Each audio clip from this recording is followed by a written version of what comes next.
Pessoal, atenção! Uma bomba acaba de estourar na política brasileira e a esquerda está sentindo o impacto. Guilherme Boulos, um dos líderes mais emblemáticos aí do PSOL, foi condenado, mas o verdadeiro choque vai além disso. A qualquer momento, um importante membro do partido pode enfrentar a cassação, o que pode abalar profundamente as bases do PSOL e da própria esquerda brasileira. As tensões estão altas e o futuro de alguns dos principais líderes do partido está em jogo. Estamos acompanhando de perto e cada detalhe dessa reviravolta será revelado aqui nesse canal. Por isso é importante você que ainda não é inscrito já se inscrever, ativa o sininho de notificação e compartilha. O clima entre os apoiadores da esquerda é de pura apreensão, com uma possível derrota histórica à vista. Surge a dúvida, será que a esquerda está realmente preparada para enfrentar o que vem pela frente? Parece que nem os próprios esquerdistas acreditam mais nos seus políticos. E enquanto a cena política nacional ferve, as atenções também se voltam para o cenário internacional com a vitória de Trump. Gente, fiquem conosco porque eu vou trazer uma cobertura completa sobre o novo presidente dos Estados Unidos e o impacto dessa eleição que pode ter em nosso país. Inscreva-se aí no canal, ativa o sininho de notificação, compartilha com quem você puder aí, né, para se manter informado, porque aqui trazemos as notícias mais quentes e impactantes do cenário político,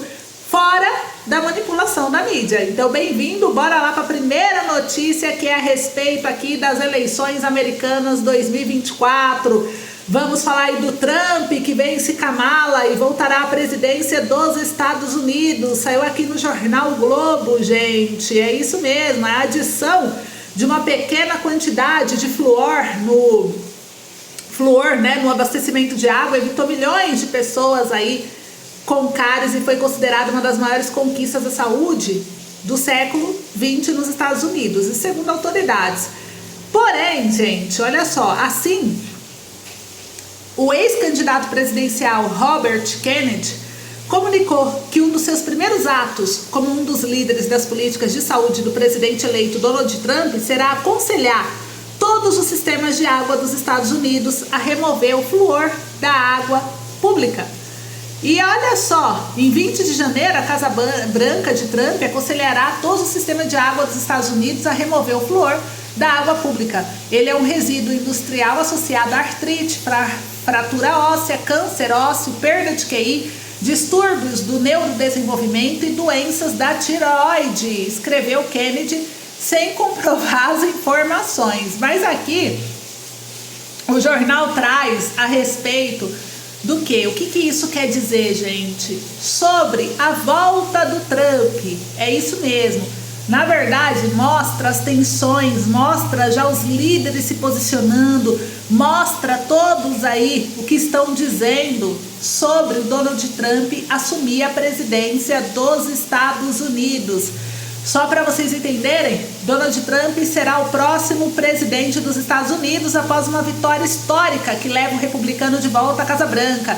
A disputa com a democrata Kamala parecia ser mais acirrada, mas os resultados da madrugada mostraram que Trump obteve votos suficientes para vencer. Ele será o primeiro ex-presidente a retornar ao cargo em mais de 130 anos e aos 78 anos de idade, o homem mais velho a assumir a presidência. Trump já foi parabenizado por líderes mundiais, incluindo o primeiro-ministro de Israel, Benjamin, do Reino Unido. O presidente Luiz Inácio Lula da Silva também cumprimentou o republicano. Então, havia preocupação de que disputas acirradas em algum dos principais estados pêndulos poderiam deixar o resultado indefinido, mas vitórias antes do esperado na Carolina do Norte, Geórgia, Pensilvânia, somadas a estados tradicionalmente republicanos, significaram que ele alcançou os 270 votos eleitorais necessários para garantir a presidência. Então a CBS, que é a parceira de transmissão da BBC nos Estados Unidos, projetou Donald Trump como vencedor geral pouco depois das 5h30, que seria 7h30 da manhã hoje de horário de Brasília, e porém pode levar dias ou até semanas para os resultados detalhados serem confirmados oficialmente em todos os estados. Então o Trump ele ainda não é presidente. Trump se torna o presidente eleito e seu companheiro de chapa o vice-presidente eleito e só se torna um mandatário quando for confirmado pela votação no colégio eleitoral.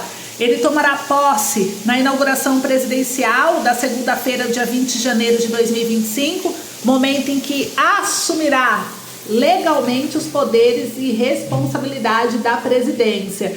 E após a inclusão de todos os votos válidos nos resultados, o colégio eleitoral confirma o resultado da eleição. Em cada estado há um número variável de votos, no colégio eleitoral em disputa, e é a conquista desses votos e não apenas o apoio direto dos eleitores que, em última análise, define a vitória presidencial. Geralmente os estados concedem todos os seus votos do colégio eleitoral para quem vence a votação popular. Isso é confirmado após reuniões do dia 17 de dezembro.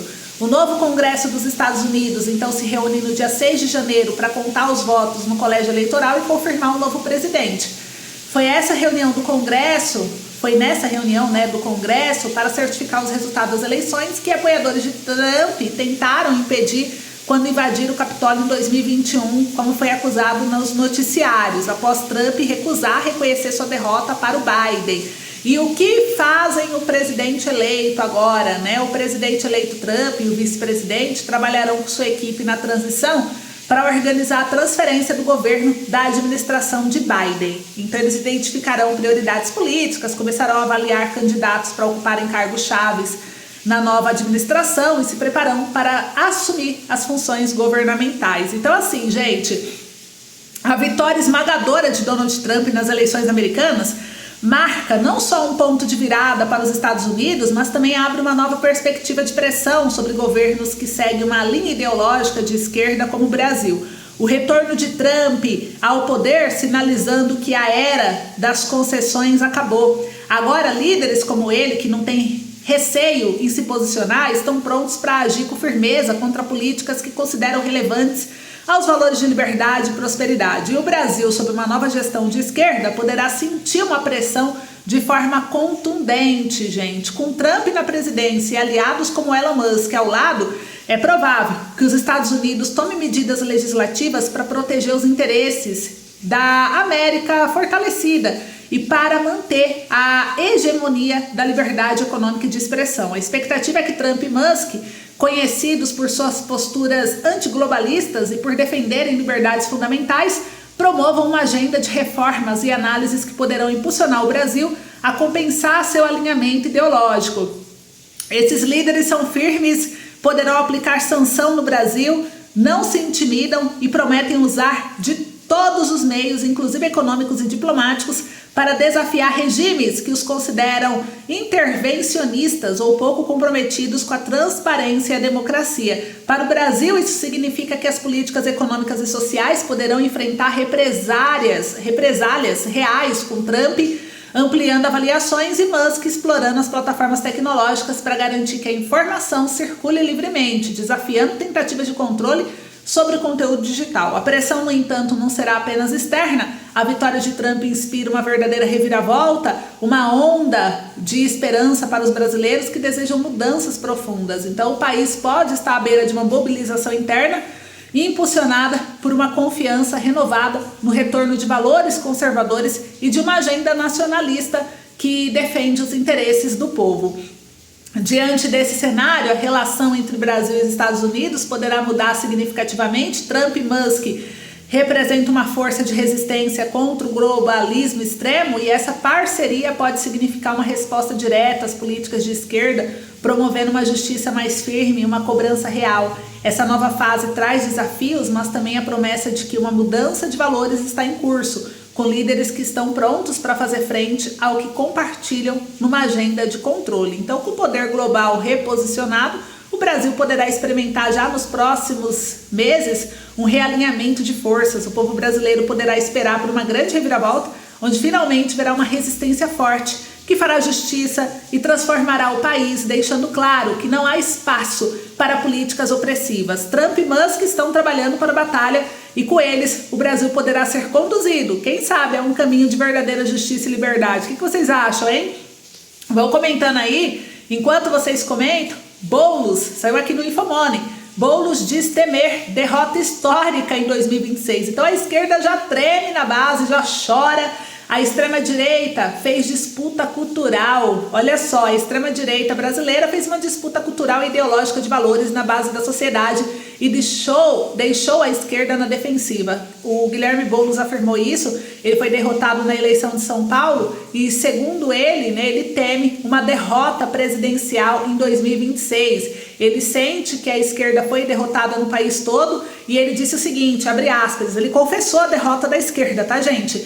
A esquerda foi derrotada no país todo em 2024 e precisamos aprender com as lições dessa derrota. Quem ganhou? Em primeiro lugar, o sequestro do orçamento pelo Centrão. Os deputados mandam emendas para os prefeitos. O índice de reeleição foi de 82%, o maior desde a redemocratização.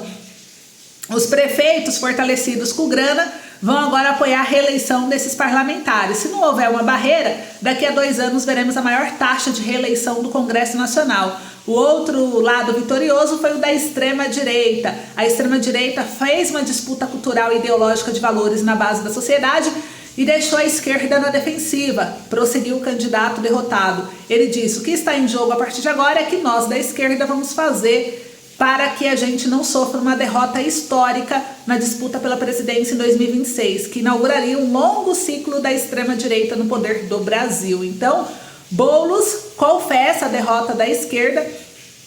Inclusive, gente, a Câmara vota um processo que pode caçar o coordenador de campanha de Boulos. Saiu aqui no jornal Metrópolis, né? A Câmara Municipal vota se irá dar continuidade no processo de cassação do vereador Toninho Vespoli, que foi coordenador da campanha do Boulos.